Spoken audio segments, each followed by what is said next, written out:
Hey guys, MiracleMAX. Today I thought we'd look at something a little bit different. In America they call them weed whackers, here in Oz we call them whipper snippers. This fella just does not want to rev. Let's have a look at it.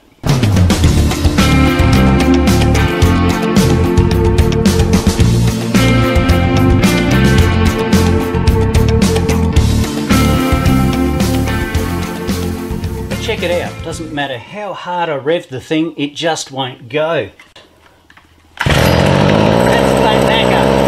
That's going as far and hard as I possibly can. She ain't going nowhere. But it'll idle okay. What's the problem? When you're trying to find a solution to a problem, it's important, particularly with engines, two-stroke engines in fact, to have a look at the spark plug to see how the thing is actually burning. It's interesting with this particular one. Check out this spark plug. Now have a look at it under the digital microscope. Did you see those little whiskers hanging off? That's an indication that the mix is wrong. It's either too rich or too lean. Just depends. So how are we going to find the solution to this problem? I've replaced the spark plug. Hasn't made any difference at all, although that spark plug needed to be replaced. I've also replaced the fuel filter because I thought perhaps it wasn't drawing enough fuel in, and the carby is clean. So what's next? Have a think about it. We have air and fuel mixture coming into the cylinder. It burns. The spark plug was an indication of poor burning. But what happens next? The exhaust has to go out. So if you know the cycles of a four-stroke engine, they are suck, bang, squeeze, blow. That's layman's terms. Technically, it's intake, compression, power, exhaust. Now we've had a look at our little motor. It's intaking okay. It's pulling fuel in, not a problem. It's compressing. I've checked the compression on it, and we're having power because it's actually running. But the problem may be with the exhaust. How can we check it? One thing that two-strokes suffer from is a thing called coking, and that's where there's a heap of carbon build up, so much so that the exhaust gases just can't get out. So it's totally blocked. Now I'm not going to bore you with the method of cleaning out the carbon in the exhausts, mufflers, etc. There's heaps and heaps of videos on YouTube that will show you, but basically it's putting a flame in there and encourage that flame to continue to burn by adding air of some description. People use a lot of different methods. It's super important that you use the correct amount of oil in with your fuel. There should be a gauge on the back. If not, have a look at your owner's manual and it should give you the exact rating of what it should be for your particular application. But in this particular situation, the Stihl people have put in a special little thing that it's going to make it a whole lot easier to diagnose if this is the fault or not. So what we're going to focus on now is this thing called a spark arrestor. That's this little fella in the muffler assembly here. See if it'll focus for us. There we go.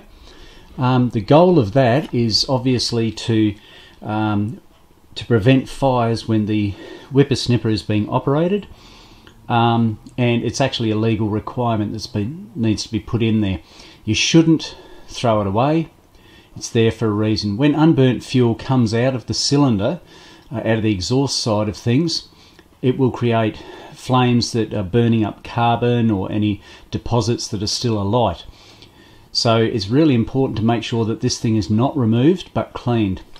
One thing you might notice there also is that there's a lot of oil around there, a lot of oil residue, which to me indicates that they have too much oil in their fuel. What's this thing look like? Let's pull it apart and have a look.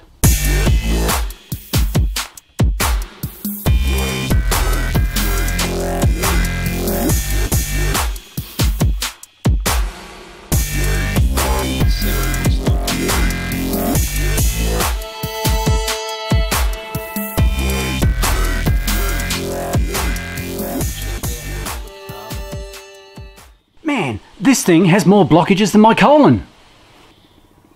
Is it blocked? What do you think? Can we see daylight through there?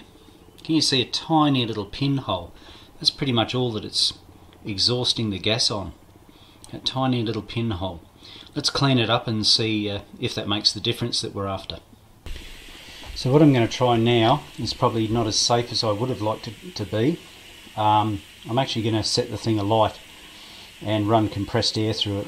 What happens is the carbon, which of course is a hydrocarbon, can burn. but it's a little bit difficult to start to burn, so we need to encourage the process and then keep it going by supplying oxygen to it. So that's what I'm going to try next.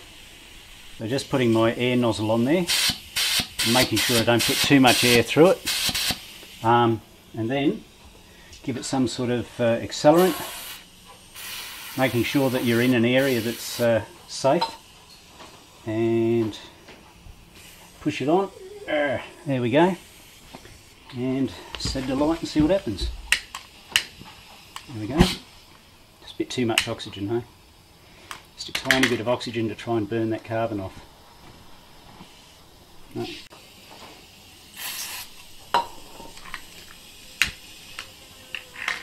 Just let that burn off a bit. Fraction of oxygen.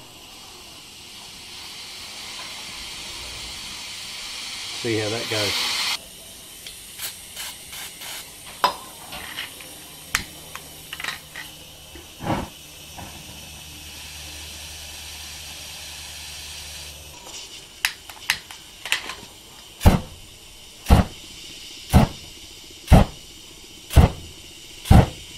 Also, if you happen to have a bench grinder with a wire buff on it, you could always use that. Make sure you're careful. Never use gloves with these things because they're super dangerous. They'll drag your hand under. It's better to get a few little burns on your fingers rather than get your hand dragged into it. So this is a wire buff style. I've got a stone on the other side, but we'll give this a bit of a polish up and see how we go.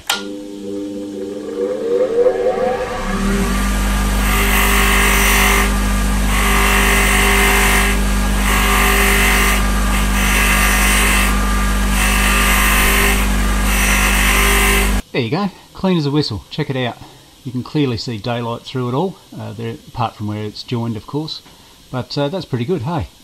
I'll chuck it in the machine and see if she fires up and revs out.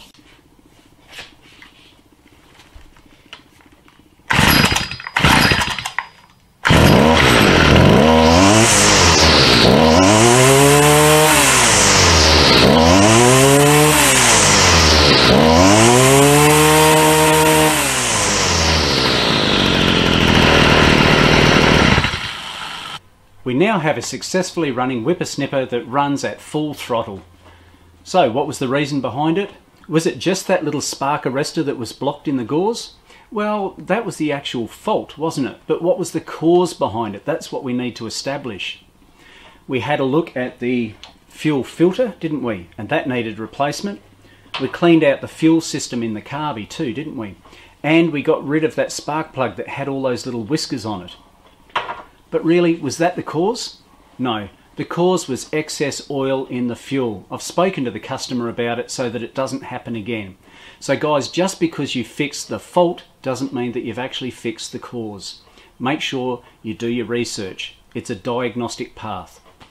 I hope that you've enjoyed this video today, guys. If you haven't already, please subscribe to this channel. Feel free to give it a like and don't forget to comment down below.